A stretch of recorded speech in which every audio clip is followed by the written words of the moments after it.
sekitar kita ada ancaman yang tidak terlihat oleh mata. Contohnya yaitu logam berat, bahan berbahaya yang dapat bertahan di lingkungan selama puluhan tahun. Tanpa disadari, logam-logam ini masuk ke air, tanah, udara, hingga ke tubuh manusia. Logam berat adalah unsur-unsur logam dengan massa jenis tinggi dan sifat toksik.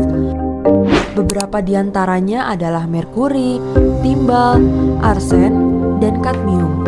Logam-logam ini dapat menimbulkan bahaya besar meskipun hanya dalam jumlah kecil. Sumber pencemaran logam berat berasal dari berbagai aktivitas manusia, seperti industri, pertambangan, transportasi, dan pertanian. Bahkan, aktivitas sederhana seperti pembuangan sampah, penggunaan pestisida, dan emisi kendaraan dapat melepaskan logam berat ke lingkungan. Logam berat dapat menyebar melalui udara dalam bentuk gas dan aerosol, kemudian jatuh melalui hujan. Di air, logam berat larut dan masuk ke tanah yang mempengaruhi air tanah, tumbuhan, dan organisme akuatik. Dalam proses bioakumulasi, logam berat menumpuk dalam tubuh organisme seiring waktu. Saat organisme kecil dimakan oleh organisme yang lebih besar, konsentrasinya akan ikut meningkat.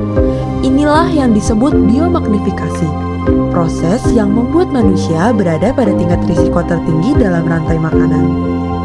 Dampak lingkungan yang terjadi akibat logam berat masuk ke ekosistem perairan dapat merusak insan ikan, mengganggu sistem saraf, dan menyebabkan perilaku abnormal hingga kematian massal. Pada tumbuhan, logam berat menghambat fotosintesis dan merusak struktur kloroplas. Sementara pada tanah, logam berat menurunkan kesuburan dan mempengaruhi produktivitas tanaman. Selanjutnya, terdapat pula dampak pada kesehatan manusia, di mana dampak logam berat terhadap kesehatan manusia dapat menyebabkan beberapa penyakit, seperti kanker, kerusakan ginjal, gangguan hati, serta masalah reproduksi. Jenis logam berat, merkuri, arsen, timbal, dan kadmium memiliki kemampuan merusak jaringan tubuh bahkan pada paparan kecil. Apabila terjadi paparan jangka panjang, gangguan saraf seperti tremor, penurunan kognitif, hingga kelumpuhan juga dapat terjadi. Terdapat kasus di Jepang, yakni kasus Minamata. Ini menjadi bukti nyata betapa berbahayanya pencemaran logam berat.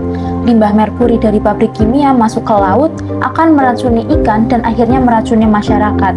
Ratusan orang mengalami gangguan saraf, cacat lahir, bahkan kehilangan nyawa mereka. Untuk mengatasi pencemaran logam berat ini, pemerintah telah menetapkan regulasi untuk mengendalikan pencemaran logam berat, seperti yang tercatat pada PP nomor 101 tahun 2014 dan Permenkes nomor 416 tahun 1990. Teknologi seperti fitoremediasi dan bioremediasi juga dapat digunakan untuk menyerap atau menguraikan logam berat dari lingkungan. Namun, peran masyarakat tetap menjadi kunci utama dalam menjaga kebersihan lingkungan. Logam berat memang tidak terlihat, tetapi dampaknya nyata dan berbahaya. Dengan memahami penyebab, dampak, dan solusinya, kita dapat menjaga lingkungan dan melindungi generasi mendatang. Mulai dari diri sendiri, mari jaga bumi bersama.